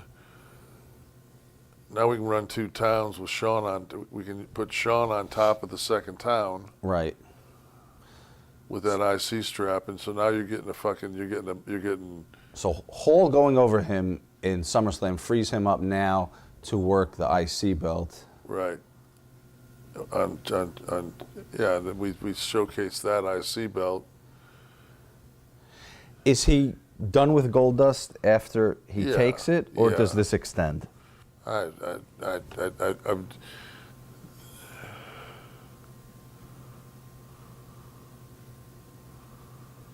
mean, right there is where I would probably plug Hunter and Steve together. Okay. You know, when he gets that IC, I'm not saying that I don't drop it to Steve, that Steve doesn't break that, and then I put Steve to go after Sean. You know, it just depends on how quick we can get Steve up and running. Right. Me and Steve are close. Like, we're really good friends. We've traveled almost 3 years together at WCW. So it's just, I'm going to push the fuck out of him because I know he's got it. Right. So it just depends how quick you can get all those plugged in. But I'm plugging Steve into that mix. Fucking, it may very easily be. Sean and Steve. Yeah. For maybe summer. Is that something you want to work towards at WrestleMania, or do you think? Yeah, I think I'd want to. Yeah, build Steve, and make that a Sean, because you got Hall, Brett, Sean, Steve. You're gonna have Hunter versus somebody good. Does he ever come back in the Intercontinental picture here at all? Is it flip flopping? Yeah, I mean, is he still? Is there going to be a couple of flip flops between him and Sean? Or? At that point, that belt was kind of the flip floppy belt. That was every 3 months somebody else got it, and then they took the shot at the world title. It started to already become that kind of quasi fucking. This was the pattern. Right. So there could be some of that in there with. I would try not to. I tried not to get that pattern. I tried to stay away from anything that was a pattern we were doing, and hopefully at this time I've got, huge fan of Mick Foley's. Underutilizing Jake. We're not using Jake at all. Bradshaw is a big raw bone dude. So, hindsight, because I actually foresight because I have a crystal ball. I actually put, Bradshaw and Ron Simmons together as a tag team. I don't know where I get that at. Yeah. But I mean, Good idea. Yeah, hell of an idea.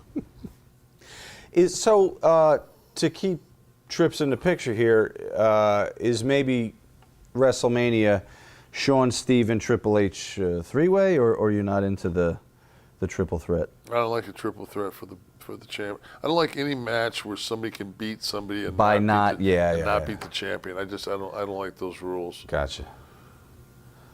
But me and Triple H we could have a nice little So after, okay, it wouldn't be hard. It wouldn't be hard. I mean, we could slowly turn Triple H during that year too. So after he loses it in July, maybe at SummerSlam, we're saying. Yeah, I could wrestle him. I put Paul over. Okay, so Triple H. Yeah, Triple H goes over.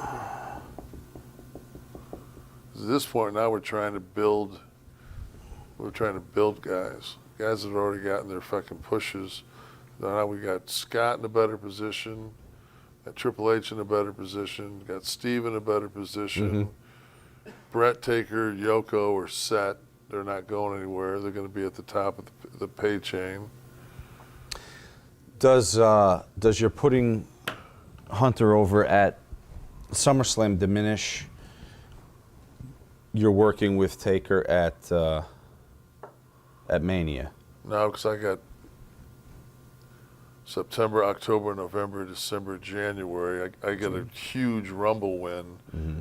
Well, how about I go over? Maybe the third guy left at the Rumble or something like that. So you win the Rumble. I can't win it because I'll be in the title. That's right. You'll be the but title. maybe the next to last guy and have a good showing. Right. And Okay. maybe I eliminate Taker in that, which gives us our showdown at WrestleMania, which then I return the favor. So that's how you get, Yeah. eliminates. This is pretty fucking trying. I no sleep, just. It's not hard. And You then may look back and go, what the fuck? What the did fuck I was do? I doing? Why didn't I take better care of myself? What the fuck was I was going to thinking? say, you're the weakest one up here. I don't give a fuck. I'm booking. I can be fucking hot in a week. Since this is the fantasy world, Right? we don't have to limit ourselves to only the people who did come in. Who would you go after in WCW Not a fucking soul. that you thought? No, I don't. Sting? Sting would have been, he was, I would have went after Sting for sure. I would try to get the Steiners back. Mm-hmm. They were my boys. They know they were protected if I was booking. Well, that's a good question. The tag team scene here is rather weak. Would it have been a focus for you to? I like tag wrestling. Okay. And you've got a lot of guys on here that just, Yoko and Fatu would have been a good, that's a good tag team. Because Junior can work his ass off, and so could, it's not like they're big dudes, but. What could Warrior have done at this time? Shake the ropes. I just didn't see, it was just kind of a Rocky Horror Picture Show, just kind of time warp. It had its moment. Yeah. And that was it. Okay. But if he was, and the thing was, it wasn't like you were going to get Warrior to become Jim. Like you're going away from, you're going away from this. Right. And he's about as much of a cartoon character as you can possibly be. Right. And wouldn't work as Jim Hellwig, so No. maybe this would be the phasing out of the Warrior altogether. It just depends. I'd have to sit down and talk to him. Maybe maybe put a comic book in the back of all of our magazines or something. Oh wait, they did that. Okay, so Dick. who would you put Sting with? You mentioned Sting. Good suggestion. Well, I could work Sting. If I'm going to be a heel, got him coming in white hot off their TV. I'd be more than happy to make him. So would you do this off the bat? If we can get him in June, we get him. He jumps. Okay. Yeah, fuck yeah. I'd love to work with Steve. This is the colorful Sting. Not the Crow. No. Right. So this will solidify you as a heel, working with the With Sting, yeah. iconic baby face. And I don't even have to get involved. I could take that for, take it and run it for a while. You got to be freed up in August for Triple H. Could this in any way lead to Triple H, or is this kind of going to become an independent event? I would hope that I'd have somebody else as a heel, like up and really running at that. And I think Jake would be my guy. Really? I think I would, yeah, because I just think that Jake was underutilized right there. I think that we could have got some mileage out of Jake. He was smart as fuck, he could work around his limitations. And put him where again? Well, just As a separate angle, yeah, not related to I'm just saying, to put him in the mix to work with, I think, of the top heels, you're saying? yeah, He would be, I put him in that top 6 heel spot. How long would you, do you see these champions as long-term champions? I think I think the thing is on this is when you handed me this and I looked at this talent roster, it's just like, it doesn't matter what the fuck you do until you get guys out of hockey jerseys and right. Until you really know what you have. PJ was a good worker. Right, that's true. Take the jock strap off of PJ. Right. They could kind of create their own spot by getting out from under the character. The Godwins, especially Henry, he was a good hand. He was a big raw bone. Phineas could work too, but Henry had a better body, was thicker.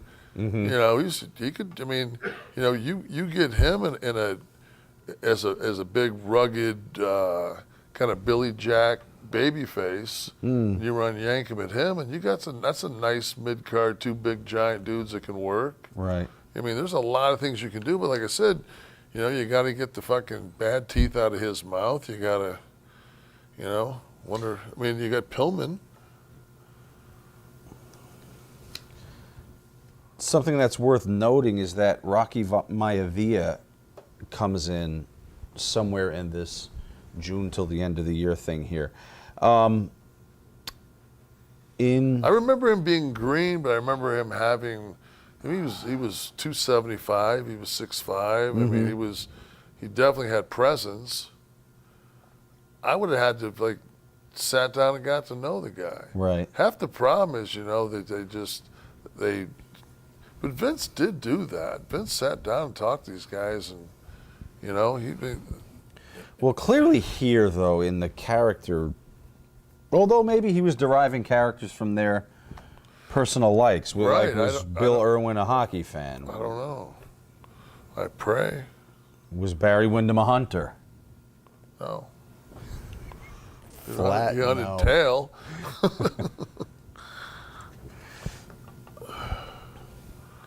I mean, there's a lot of they put Marty and Al together. Jannetty? Yeah, they put them together. They were, Eric and Chad, that wasn't going to work. Once again, the Team Techno was just,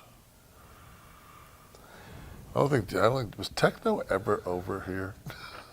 The music? Like for a week? I guess in the clubs. Yeah.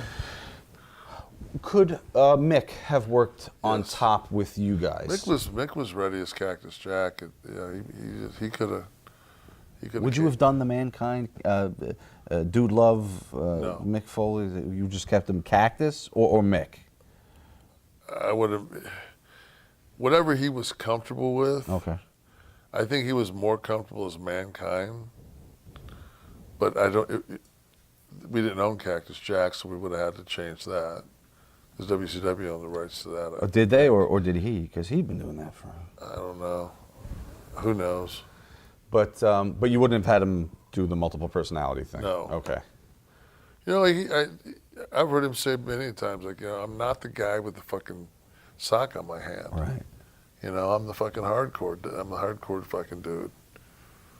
And that's, and he brought, bringing, that's somebody, that knowing, of course, what we know now, there's a perfect guy that always go attack Taker.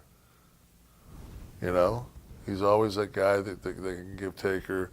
And then knowing what I know with what Hunter can do with Taker, what Sean can do with Taker in those Hell in a Cells.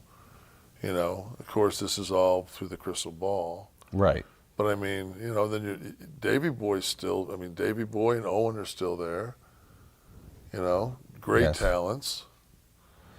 So I don't have a roster for this, but ECW is really starting to heat up here, and nobody's going to really come over. They're not being recognized by WWE. Yeah, I'm taking that 7'2" 911. For about 9 minutes, 11 seconds total. Until I find out he's 6'4". Total ring time. Is there anyone there that would have piqued your interest? Because you would have been getting in on the ground floor of something here. They don't really begin to emulate the product or take any talent for a while yet. Right. I think at that point, I remember Brett had one of the best lines. Somebody asked him about ECW, and he said, it's kind of like pornography. That's how we were wrestling and they were pornography. Mm-hmm. Yet I watched it on the Sunshine Channel when I came home, whenever I could catch it. Right. Because I just always thought it was great to see somebody get hit by frying pans Tyrannosaurus Rex, shotgun blast to the chest, and then roll up as the finish. But okay, but were there no diamonds in the rough? Were there no people you could look down and, or even people you knew from before? Like Bam Bam. I mean, right. Bam Bam. I always was a fan of his. If we could have got him back, I definitely would have, because he's a guy that can go with Taker, with Yoko, with anybody. He's known. What about Raven? Would he have been of any interest? I've always been a Scott Levy fan. I mean, he's a guy that, and we didn't have anybody dark, like that. Right.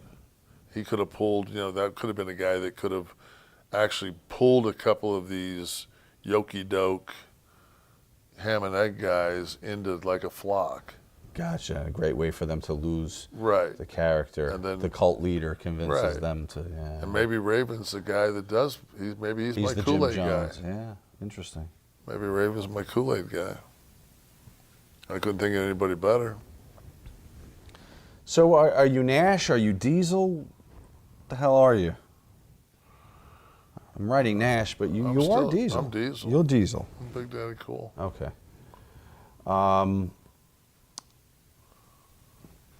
Hall, yourself, Triple H, are you guys going to become more centralized and yourselves and less charactery? Yeah, and the thing is, through all this though, is the underlying thing would be that I would be pulling the click. Clearly. But pulling it a certain way to where it's like, then you do your curtain call moment, where these guys come out of this, would they be a faction? And they become a faction. Okay. That's what I mean. That's all the NWO and DX was fucking the click. Right. So I mean, to me, like, however I get there, I'm going to get with my my four buddies, and we're going to be whatever we're going to be.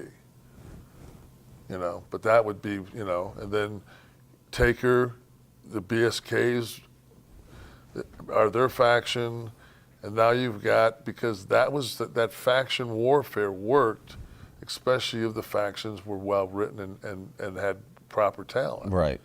You can't have the red and black versus the white and black NWO. That just, and all of a sudden Hall leaves me because they need a cool guy on the black and white. So they. Because Brett always, Brett's always a lone wolf. Brett's that guy. He doesn't need anybody. Yeah, of your top guys, yeah, Steve would probably fit the lone wolf category. Steve's a lone wolf. He's, Would the character of Mr. McMahon have been created in a Kevin Nash booking world? Would he step through the curtain as a character? Well, I mean, I cut a promo against him, but I cut it kind of like at the corporate level. Like, I'm not doing your bullshit anymore. I didn't cut it directly at Vince. But I think Hall would have cut his directly at Vince McMahon. Would Vince have become a wrestler? No. Under Kevin Nash's watch? No. No, he already had a bad neck. I would have protected him. Well, what would Vince have said to this? Kevin, I think you and Scott will do a good job in Atlanta. If you didn't head there already first when you took a look, when you were handed this. Oh, yeah, I'm gone. I'm gone. Told to make chicken salad out of that. Wow, I don't even see how. You know what? And that's basically why we beat them for 2 years. It took them 2 years to get out of this shithole. Yeah. We were real. We were had that very West Coast rap to us, very death row, and we were white boys, and they didn't have anything on this roster. You got a strong, proud black man in Ron Simmons, and you got him in a Spartacus outfit. Like that, you know, it wasn't until we did our NWO that then they became a strong black faction. But in the meantime, he's Gladiator.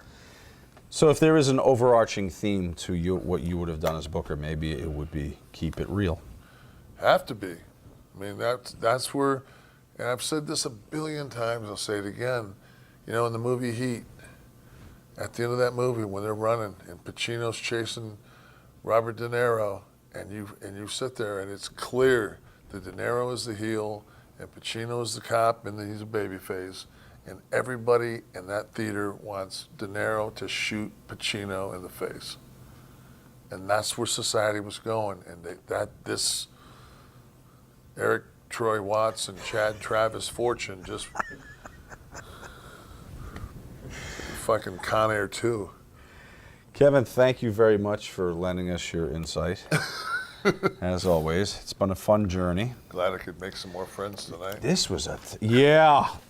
Send your postcards and well wishes to Florida. Honestly, when you looked at that Florida. with me, You know what? The first time I looked at it, there was a wow moment. But this period, though, I do remember. I can go back and look and say I was watching ECW for a reason, right. and it was because it was what we were starved for here. We were getting maybe in dosages in ECW, but it was at least an elixir that tasted different and was completely different. Like I said, I watched it in the Sunshine Channel when I was down home in Florida, right. And I mean, I enjoyed it. Thanks for watching.